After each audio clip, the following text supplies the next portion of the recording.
For if leisure and security were enjoyed by all alike, the great mass of human beings who are normally stupefied by poverty would become literate, and they would learn to think for themselves. And when once they had done this, they would sooner or later realise that the privileged minority had no function, and they would sweep it away. In the long run, a hierarchical society was only possible on the basis of poverty and ignorance. Well, that's just fiction.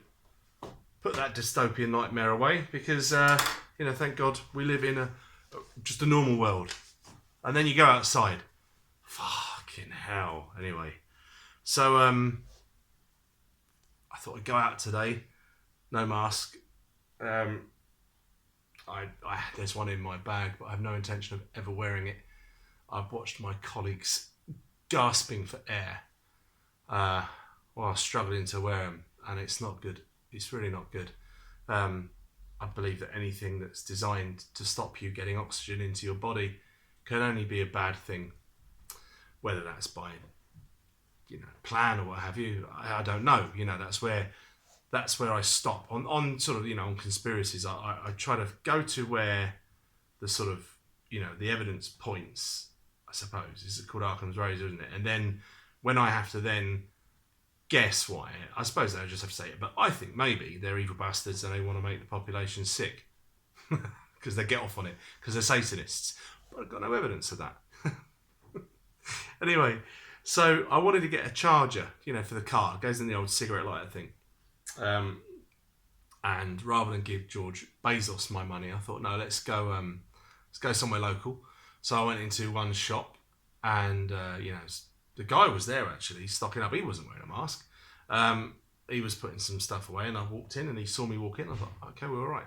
So I was looking at the chargers, and then he came and he saw me, and he literally jumped out of his skin when he saw I wasn't wearing a mask.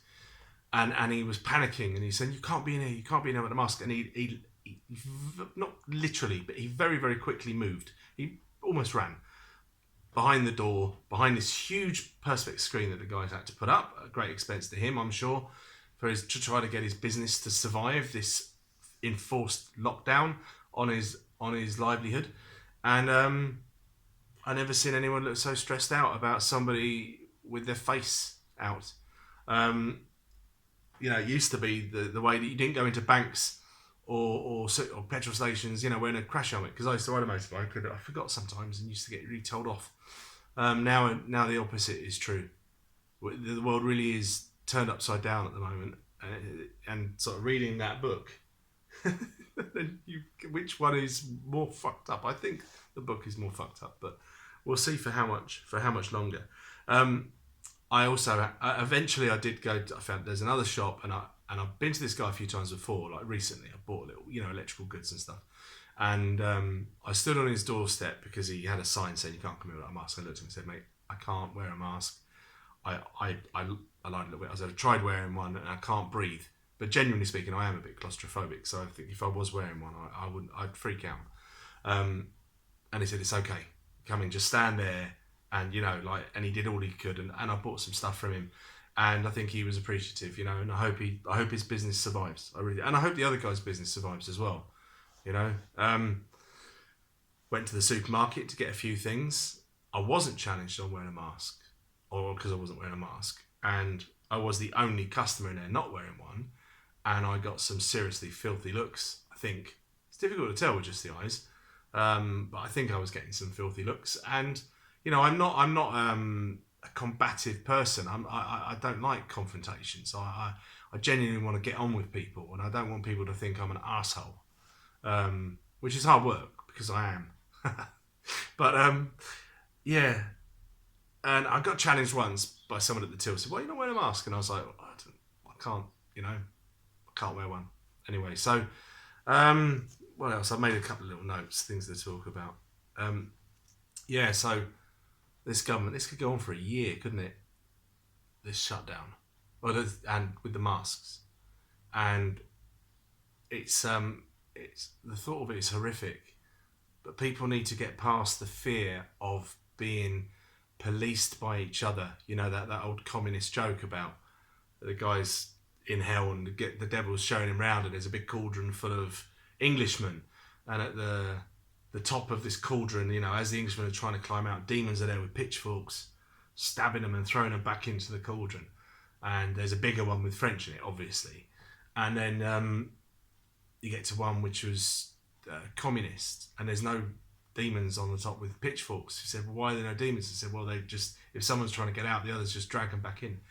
And that feels, that's what this feels like at the moment. The other people going, well, how you're not very good because, you haven't been kneeling, you weren't banging your pots and pans on a Thursday night, and now you're not covering your face and restricting your breathing when you're in a shop. But only certain shops or certain places went to Weatherspoons for a few beers and something to eat the other night with the missus, and no one in there was wearing a mask, and that's okay. It's that sketch from Monty Python, Life of Brian, where Brian's sort of pretending to be a street preacher because he's trying to evade the Roman centurions, and he's going, and listen to this and consider the birds, and people start listening to him, and then he's like rambling as they're walking away, and they're going, he's making it up as he goes along, and that's what this feels like. This government, they're making it up. They said, what can we do next? And stand on this line. That's the arrow. You walk in that direction. They'll be saying, put one sock down and one up, or whatever. Or put a pencil up your nose, or whatever. People. I wonder how far it can go before people just go, this is just insanity, and I'm not doing it anymore. So who's in charge? It's not the Conservative government, really, is it? You could just say they're Conservative in name only, but even that, those MPs that people voted for, they're not running the country. I am convinced it is just Whitehall. The civil service is in charge. They've got the media, the propaganda wing, which is all of the legacy media, backing them up. None of the opposition are criticising the wearing of masks, are they? I don't know. I don't think they are. They're just all together on this. We must all, and if you don't wear a mask, you're a bad human. You're a bad citizen. Whether or not, with Cummings and stuff like that going after the civil service, perhaps we could see a change in the future. Maybe, I hope so, but I have my doubts. And even like Priti Patel, she's a massive letdown now, isn't she? Grooming Gang Report and all that, the immigration that's coming in constantly. They're saying, look at this shiny thing over here, it's fucking us in the arse over there. Sorry about my language. That was uncalled for. I do apologise. And that's it really. And I just want to finish it with just I will do a pro-Trump video, and I will get a lot of stick for that from some people.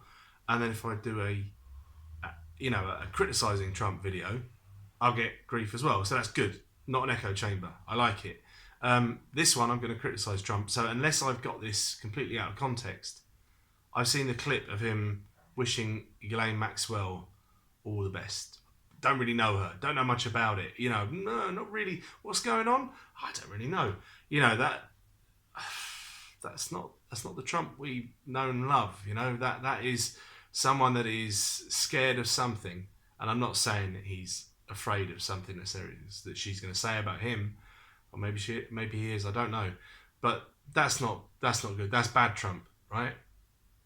Anyway, let's hope both on that side of the pond and this side of the pond we can sort out this swamp, clean them out, and let the people be in charge. But just finally, on the wearing of masks, the more people that don't do it, the easier it will be to not do it. And there you go. So, I'm not a brave guy at all, but show a little bit of backbone and refuse to wear one if you can. Anyway, see you soon. Bye.